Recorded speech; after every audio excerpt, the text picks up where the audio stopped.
guys, what's going on? Welcome to the show. This is Sports with Strawberry Ice. I'm your host, the Iceman, Jeff Turnipole. And as always, I bring you sports from a West Side point of view right here in the great city of Cincinnati, Ohio, home of some of the best barbecue in the nation. Midwest best, baby. They got Uno wings. They got G-Funk.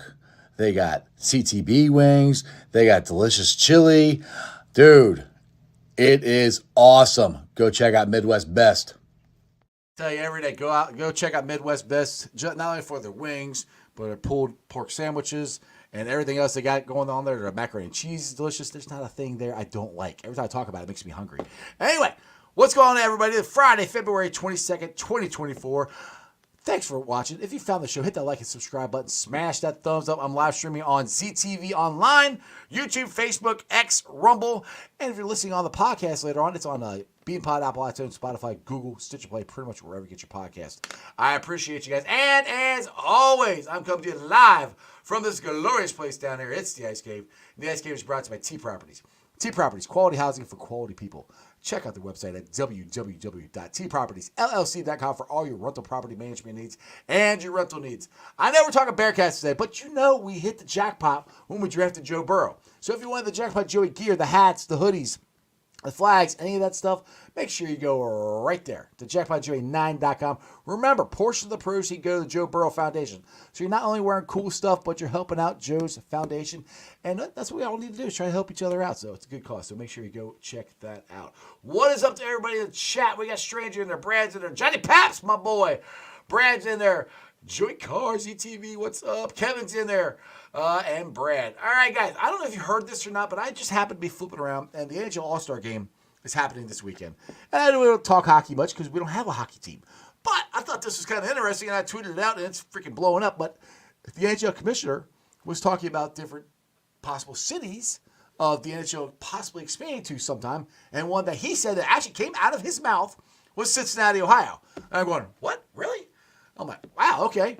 So take that for what it's worth, but it's a NHL press conference during the NHL All-Star Game, and he said Cincinnati. He also said like 5 other cities too. So either way, I'm down for it. I would love to get an NHL franchise. Anyway, we are talking Bearcats here right now. We got Eric Rothman. He is from ESPN. He is a broadcaster. He broadcasts a lot of the Bearcat games. And the Bearcats are coming off a tough loss again, 69-65 to West Virginia. Their next game is this Saturday at Texas Tech on ESPN Plus, again at 6 o'clock. Let's get to Eric. Eric, what's going on, my man? What's up, Jeff? Man, you got me hungry with that barbecue. It's like 10 minutes from my house. And I go there after we talk here. Dude, I'm telling you, go there. I'm on the west side. It's like 45 minutes for me, but I go there as often as I can. Go get, if you like wings, like the G-Funk is good. The CTB wings are good. The Uno wings are good. I mean, there isn't a bad thing there. If you want, they got pulled pork. I got all kinds of things. I keep going off, but I love it so much. But anyway, just give everybody a little bit of background about yourself and how you became a broadcaster.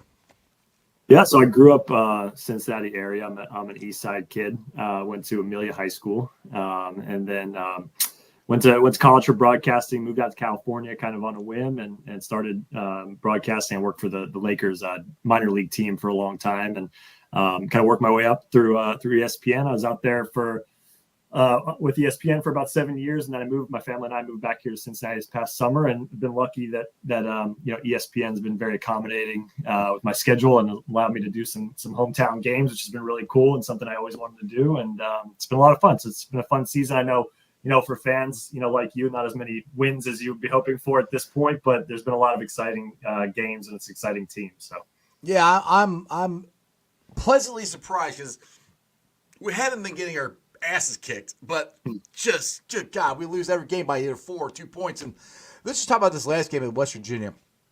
We had this game, man, and Victor Lockton had a terrible game.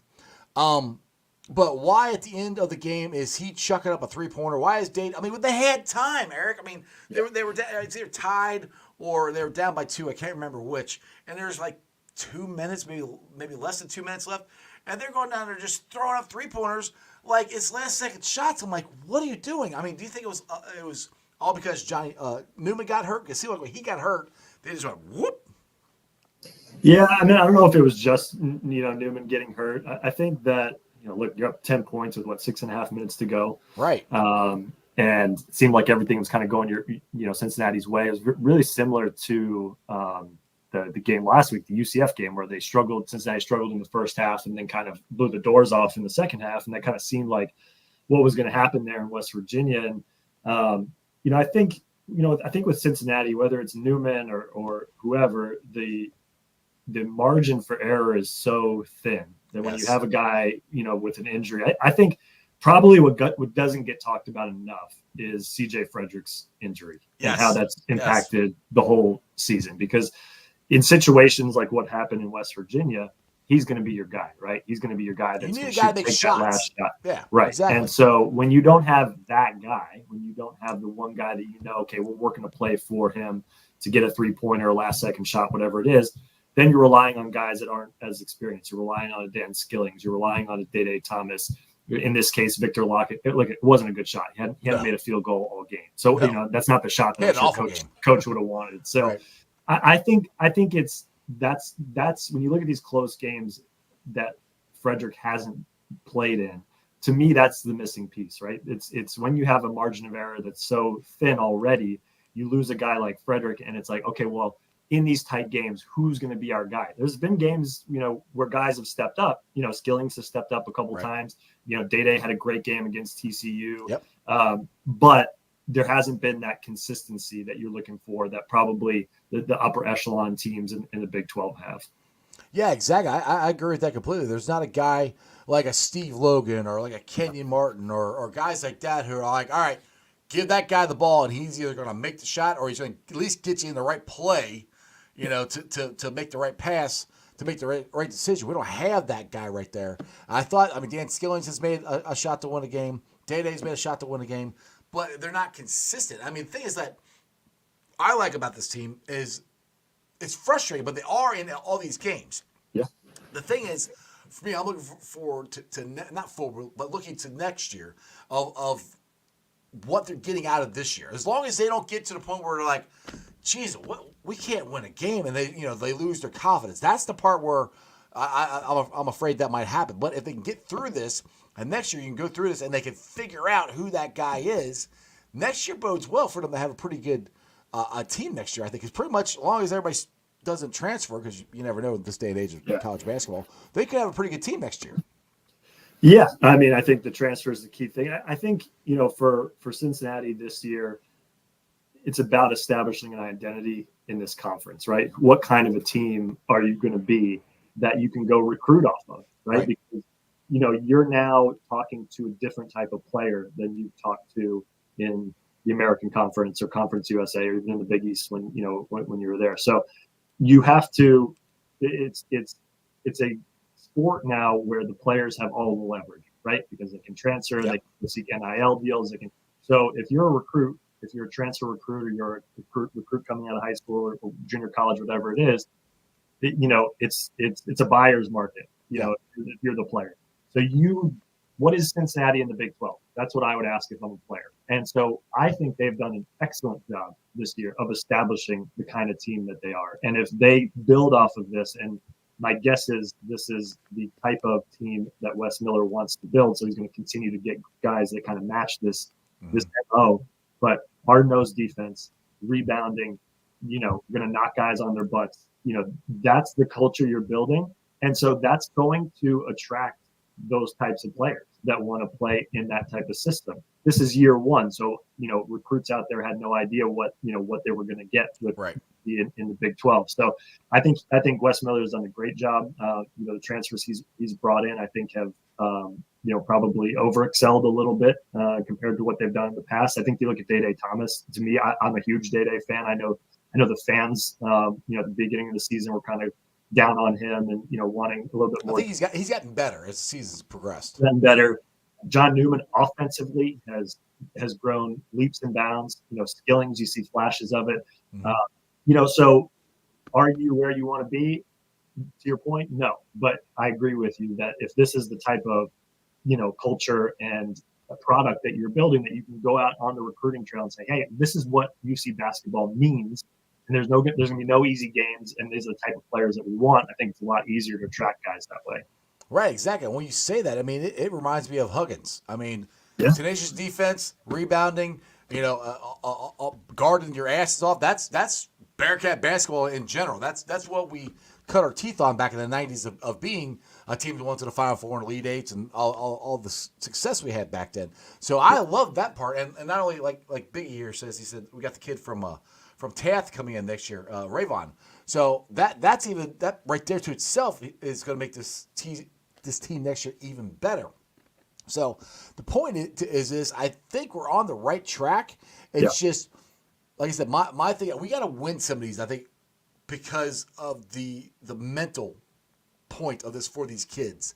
They work this hard, and they keep losing, and they keep losing by a little or a lot. Well, not a lot. Actually, that's the thing, Eric. They haven't gotten blown out of any game in this Big 12. I mean, because when I saw them play Xavier, which for some awful reason we can't beat Xavier, I have no idea why. Xavier can shoot the ball out of their ass and it goes in. Yeah. And the Bearcats can't hit a broadside of the barn. But that game and then the Dayton game were our two toughest games in preseason. Other than that, we really didn't play, but that's where I'm like, man, I don't know about this. But the way they've competed and the defense has been the biggest thing for me and rebounding. Those have been the two consistent things that this team has done. The offense, if it could ever be consistent, we would have won almost all these games. Yeah. Well, I called that Dayton game, and I left there going, it's going to be a long season. Yeah, I was thinking the same thing, man. And credit to the coaching staff and credit to Wes Miller. He's a fiery dude, and he's not going to let stuff like that stand. And they've made adjustments, and there's going to be probably 3, 4, 5 games you're going to look back on at the end of this year and go, gosh, man, we win that Texas game, we win that West Virginia game, we win that Baylor game. It's a completely different. It's all of them. I mean, all of them. We could have won all of them. We could have been undefeated in the Big 12. Yeah. I mean, it's not far-fetched. I will say, I'm more than most, weigh home losses differently than away losses. I mean, you look at that West Virginia loss the other night. It's like, yes, is that a really hard loss? You're up by 10, 6.5 minutes to go, 100%. Yeah. But I'm under the belief that it is damn near impossible to win on the road in conference play in a good conference like the Big 12. And so it's the best conference too, by the way. Yeah. So if you do get a road win, it's just like cherry on top. I don't care how much you're winning by, what point in the game. It's the home wins, right? It's the 1-point loss to Texas. It's it's the Oklahoma game where you couldn't make a basket in the second shot. Like the second half, those are the games where you wish you had those back. The away games, okay, you can kind of compartmentalize that a little bit, but I think it's tough. I go back to the CJ Frederick injury. This team is a team that is averaging, I think, 68 points per game in conference play, right? So you have to go in the best conference in the country and hold teams to under 70 points, right? To give yourself a chance to win. And that's really, really difficult to do.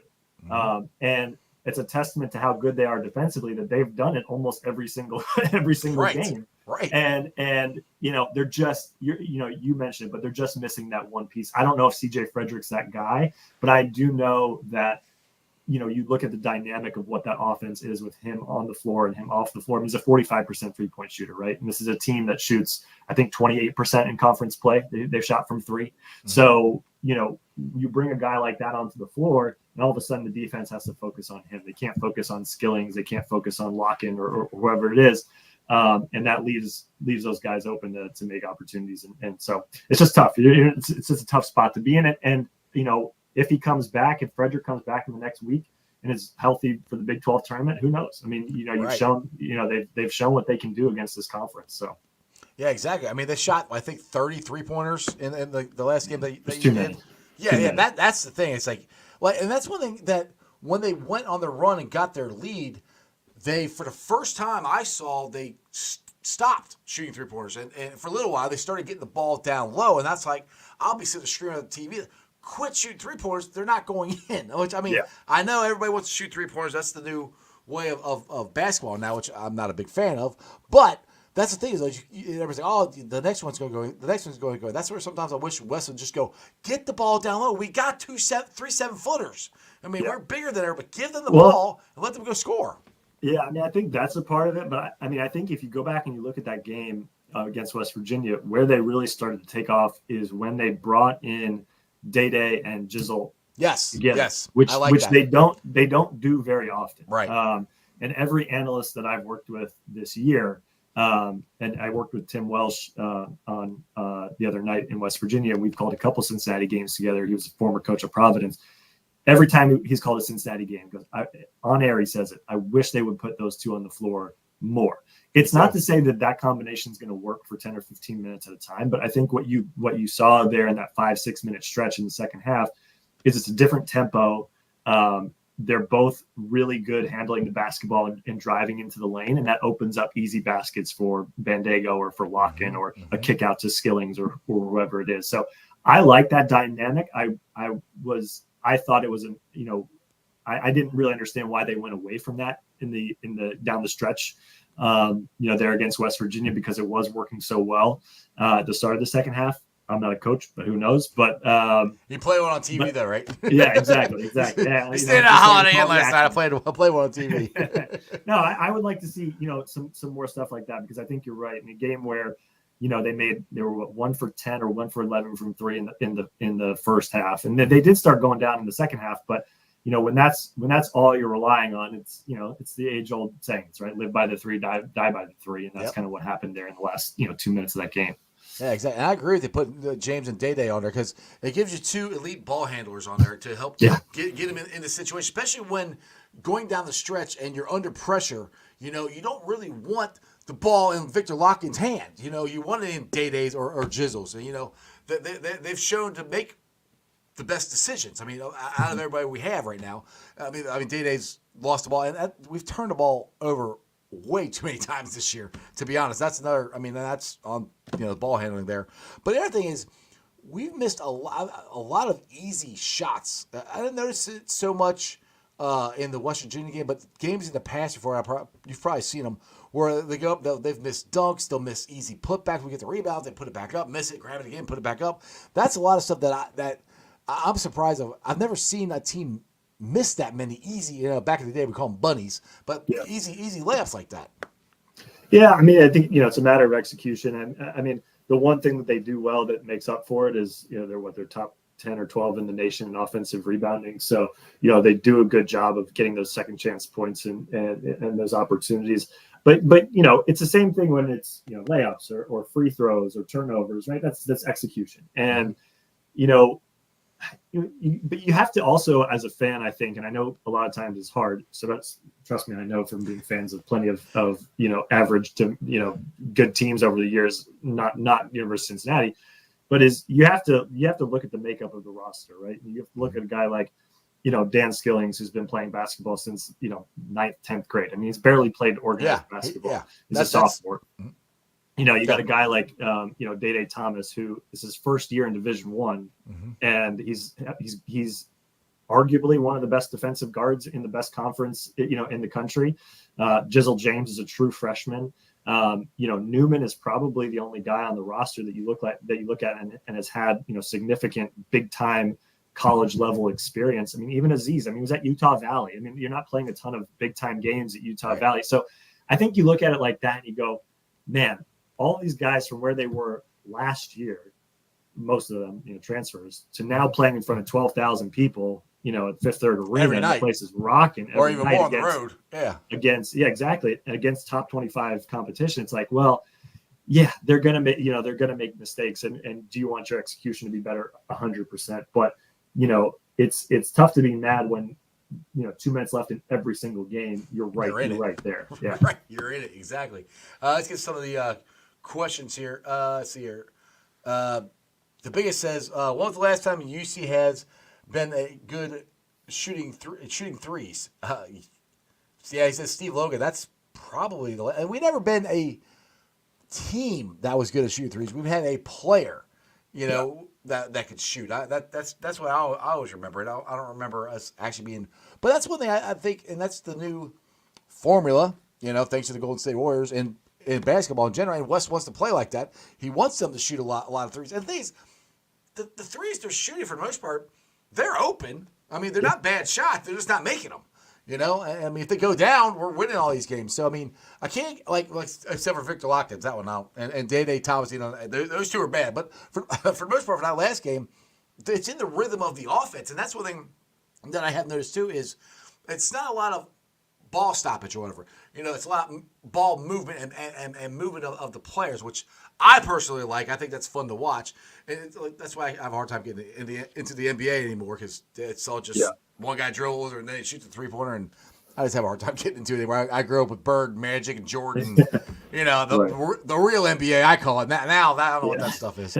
But anyway, that's one thing that I do think is interesting, and how well coached Wes has this team that keeps them in this game. They don't get out of what they do. They don't get out of their defense. They're always where they're supposed to be. It's just the shots. Mostly it's just the shots aren't going in. And you know, and that's kind of hard to I don't know how you fix that, to be honest. Well, it's a personnel thing. And I know I'm going to keep repeating myself. Yeah, I don't think you can fix it this year. You got to add somebody. But to me, I think I go back to CJ Frederick. So when you add him into the lineup, so just let's play hypothetical, right? Okay. So you have Frederick who's in the lineup. Let's say he's been in the lineup the entire conference season. Let's say he's shooting 40 to 45% like he's shot, his entire career. So when you have a guy like that in the lineup, it's a trickle down effect, right? So then all of a sudden, because CJ Frederick's out there, Loucosius doesn't have to shoot 5 or 6 threes a game. He can shoot 2 or 3. Dan Skillings, instead of shooting 3 or 4, can shoot 1 or 2. So you're going in a situation like Cincinnati has, where if you look up and down the roster, you got one proven 3-point shooter over the course of his college career, and that's CJ Frederick. And honestly, if you look around the country, it's a luxury if you have a college team that's got 2 really good 3-point shooters. Yes. Most teams have 1 really good guy. So if you're losing that guy, then somebody else has to pick up the slack. And, unfortunately for Cincinnati, they just haven't gotten the consistency out of Loucosius and Skillings, from the 3-point line that they've needed. Skillings has stepped up and he's done a lot of other things, really well. I mean, you look what he did in the Kansas game and the UCF game. Dude, he's extremely athletic. I mean, good. No, I was just going to say, I 100% agree. I think he has been fine in that role of having to step up without CJ there because he can do a lot of different things. I think where it's hurt is how much they've needed to rely on Loucosius from 3, and he just hasn't been as consistent. So do you know anything about the time frame of Frederick coming back? Have you heard anything? It's been like I think I've had at least 1 or 2 Cincinnati games over the last couple of weeks, and every time, I think it was maybe the UCF game, I was told that was going to be the last one out, but then Wes came out the next day and said he was still 2 weeks away. So who knows? That's the thing. It's been tricky. There has been a timeline of this. I mean, it's a hamstring. Hamstrings are tricky. So that's kind of. You see how a star player who comes back from injury can impact the team, because you saw it in West Virginia. I mean, Jesse Edwards had been out for 6 weeks, and Jesse Edwards was, I called the West Virginia game at the beginning of the season, right when he had gotten beginning of the conference season, right when he had gotten hurt. And Josh, their head coach, is like, listen, like, my whole offense was around him. Like, I don't know what I'm going to do now. And so they struggled. I mean, they had some couple good home wins against Texas and Kansas, but they lost on the road to Oklahoma State. I mean, a team that hadn't won a conference game. And Edwards, that was his first game back. He only played 10, 12 minutes, but now he's healthy. And you see what a guy like that does and opens up the rest of the team. And I think, I don't know if necessarily CJ Frederick's on that same talent level as Jesse Edwards is, but again, I think it speaks to what coaches can do when they have a full arsenal of, talent at their disposal. One thing I saw about Edwards, I saw the stuff they did with him offensively. I'm probably not this year, but Bandago next year especially the pick and roll with the alley-oop. Yeah. I would love to see them do that with Bandago. I mean, that they can do that now. And I like I said, I think Bandago could eventually evolve into maybe not as good as him, but getting more post moves and stuff. I think he has the athletic ability and the touch around the rim to do it. He just it's first year in Big 12. He went from South Dakota State or wherever it was last year. So one thing now I was surprised about, and I hate I hate blaming the refs for stuff because we didn't lose these games because of the refs. I will tell you that. Did you do the TCU game? I can't remember. Yes. Okay. I can't think of the guard's name now. His dad played in the NBA, but he's still out of bounds when he jumped from out of bounds back in to get the rebound. Some of these calls, and again, none of these calls have cost us this game, but I am surprised at how bad I think the refereeing is in the Big 12. I just thought it would be a lot better being this big conference and everything. You've done more Big 12s. Is that just in the Bearcat games, or have you noticed it league-wide? So it's Jameer Nelson Jr. Jameer Nelson, yes, thank you. Yes. So from what I've gathered, talking to the coaches in the league and talking to my analysts, who are former coaches who understand it, I think one of the things that probably doesn't get talked about enough with how spread out these conferences are how many games these referees are calling. Right. And how much travel they're doing and how I'm sorry, there's just no way you can travel across the country 4 or 5 times a week and be at your best. And especially some of these guys are 66 in their 60s, and you're running up and down the court, and it's not, it's a hard job. I get it. So I think it's more of, I don't think it's lack of, the quality referees. I think the referees are quality. I think that they're taking on, in my opinion, too much in too short of amount of time. And I get it. They're trying to make as much money as they can, and this is the life, and all power to you. But you don't want to go down, look at the refereeing crew and go, okay, this is this guy's 5th game in 6 days. Good for us. He went from Texas to West Virginia to Cincinnati to over there. But I will say, and I can't remember which coach said this the other day, and before which game I wish I could remember. But he was saying that, even given that, he's like, I'm going to take, if I have the opportunity to take the best ref on this 5th day of a 5-game stretch versus a bad ref who has had a week off. He's like, I'm taking I'm going to take my chances with the better ref. So I think it's just kind of a crapshoot as to what you're going to get game in and game out. Yeah, exactly. So Eric, you said 30 minutes. I appreciate you coming on. What's the next game you're going to be broadcasting on the Bearcats, or the next game in general you're going to be broadcasting so people? I've got Bearcats the rest of the way. Like I said, it's been my non-conference. It's kind of crazy all over the place, but they've been nice in keeping me home. So I've got Cincinnati, Iowa State. I believe that'll be on. I think they haven't announced yet. It'll either be on ESPN2 or ESPNU, and then Oklahoma State and Kansas State. I got both those games, UC games. So looking forward to it. Awesome. Well, do me a favor. If you could tell somebody to put it on ESPN News sometime, that'd just be nice.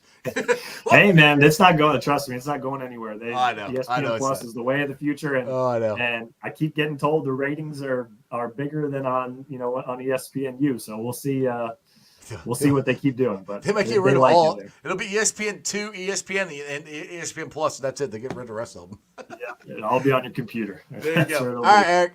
I appreciate you, man. Hey, tell anybody you want to plug anything before I let you go? No, man, that's it. I appreciate it. It's good to be back in Cincinnati. I really enjoy it. Fans are great. I will say, I've been on the West Coast, Pac-12, West Coast Conference over the years. I think Fifth Third Arena might be of the arenas that I've been in for big games, conference games, second only to the McCarthy Athletic Center, which is where Gonzaga plays. I mean, I think it is when that awesome. Place is filled and loud. It's a fantastic environment. I think Bearcats fans should soak that in, because that's not a thing that happens most places. It's a great environment. It's nuts there. When they redid it a couple years ago compared to the Shoemaker one. When I went to one of the Shoemaker where you sit up in the corners and you look down and you see the student section. You got to look that way to see the court. I mean, that place is immaculate. I'll put that basketball arena up against anybody. It's a great environment. And my favorite for football is, if you ever go to a football game, go to Nip at Night. That is one of the coolest environments. It's not going to be as big as the SEC down there, but for what it is, Nip at Night is freaking awesome. Yeah, it's great. I appreciate it, Jeff. Thanks for having me. Take it easy, Eric. Thanks, buddy.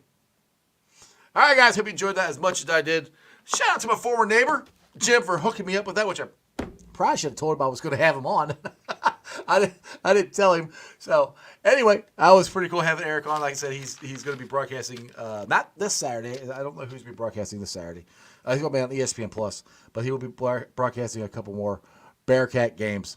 So yes, just to get back to the NHL thing real quick. I think it'll be awesome. It's my tweet I put out is blown up.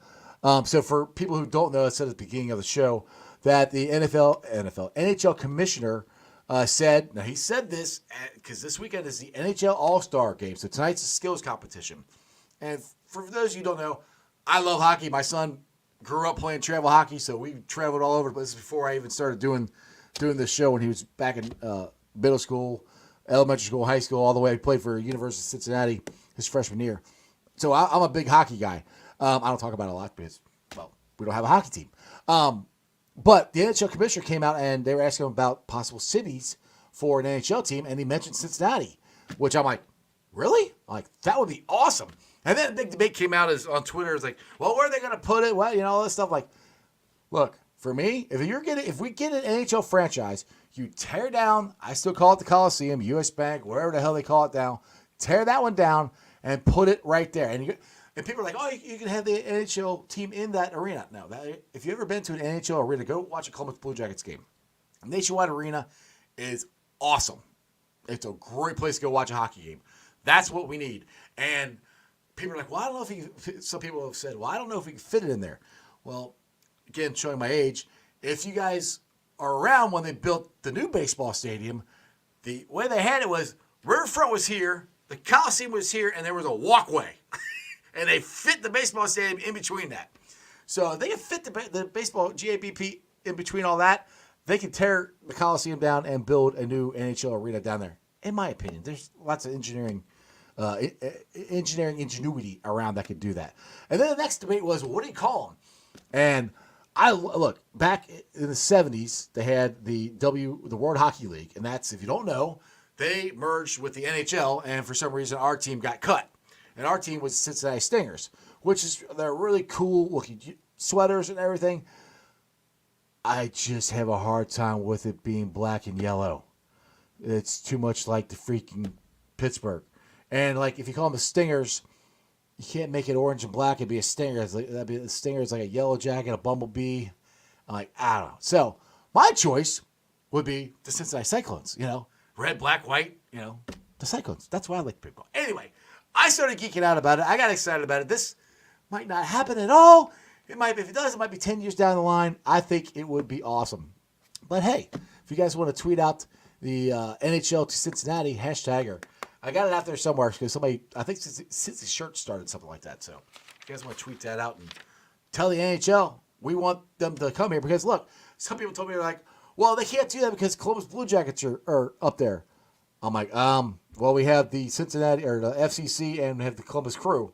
So that's MLS. And don't tell me we can't sell stuff out, because I was at a Cyclones game about a month ago, and that thing was damn near sold out. And we had the Bengals had just got done. That was the night the Bengals lost to Kansas City. So, and there's been games where FCC was sold out. The Bengals were playing, the Bearcats are playing, and all of them were sold out. So don't tell me we can't support another team. We can do it, especially they got to win. Either way, I think it would be awesome, but we'll see what happens. That's just the news that I found out today. Anyway, guys, thanks for watching. I appreciate it. You guys have a wonderful weekend. If you checked out the show, do me a favor. Hit those thumbs up, hit the likes, hit the subscription. Please share it out to everybody, as many people as you can. Tell them about Sports with Strawberry Ice. Next week, we have a giveaway. I kind of tweeted out because Graham Ashcraft is going to come on the show. Joe Farsing and Reds Daily. Paul, I forgot his name. I got it written down. He's going to be on. He's going to be giving away 2 autographed Graham Ashcraft cards. So make sure you go to ZTV Online, subscribe to my channel, go follow Reds Daily on Instagram, YouTube, subscribe to their YouTube channel. Please do all that, and we will put you in the Wheel of Names for a chance to win the autograph baseball cards for Graham Ashcraft. Again, let me get back to this here real quick. For the draft, we are doing Project Game Day. Is going to be hosting an event April 27th for the draft at Midwest Best Barbecue. They're there to raise money Cincinnati Hats going to be there selling some of their hats, raising money for the city of Marici. There's going to be prizes there, raffles, all kinds of stuff, great chicken wings. There's a chance Corey Dillon might be there. Trenton Irwin told me he's not going to be able to make it, so that was kind of out the window. So anyway, make sure you guys are, if you're in town for April 27th for the draft, go check that out. Other than that, you guys have a wonderful day. It's Friday, baby. Let's go have some fun. And I'll be back Monday with Bengals captain, the one and only Corey Dillon. Maybe BSG will be on. I don't know. We'll have to see. Because I know you guys miss BSG. Other than that, you guys have a wonderful day. Throw it up, baby. That's just sports, baby. See ya!